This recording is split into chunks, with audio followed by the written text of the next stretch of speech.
ireto telo ireto ankehitriny no mitoetra dia ny finoana ny fanantenana ary ny fitiavana zay lehibe indrindra ny fitiavan'Andriamanitra zay tena soa sy mirindra ireto telo ireto ankehitriny no mitoetra dia ny finoana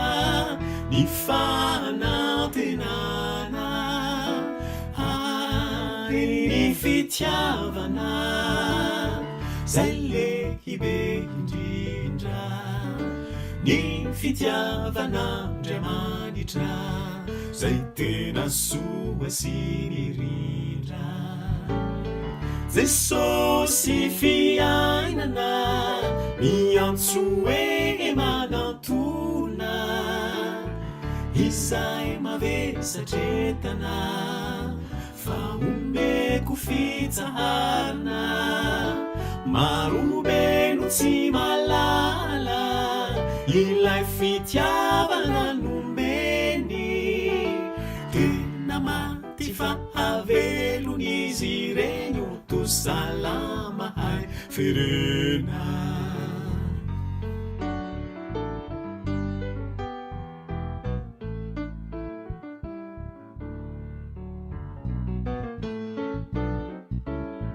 Jesosy fiainana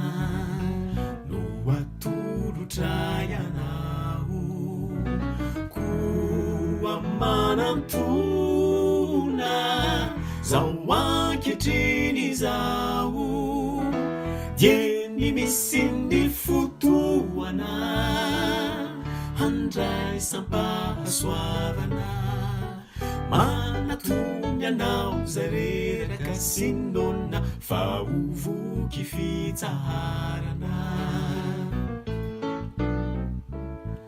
Jesosy fiainana no atolotra ianao koa manantona zao ankehitriny zao dia ny misy ny fotoana handraisam-pahasoavana manatony anao zay reraka sinona fa hovoky fitsaharana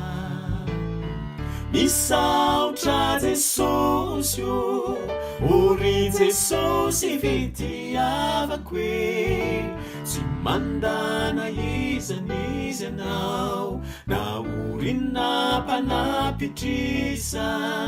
fa napijangana jiolay natontakely varaindainy manatona favoady hoe ny rahany Jesosy anio misaotra Jesosy ory Jesosy fitiavako hoe tsy mandana izanizy anao na orina mpanapitrisa fa napijangana jiolay natontakely varaindainy manatona favoady hoe ny rahany Jesosy anio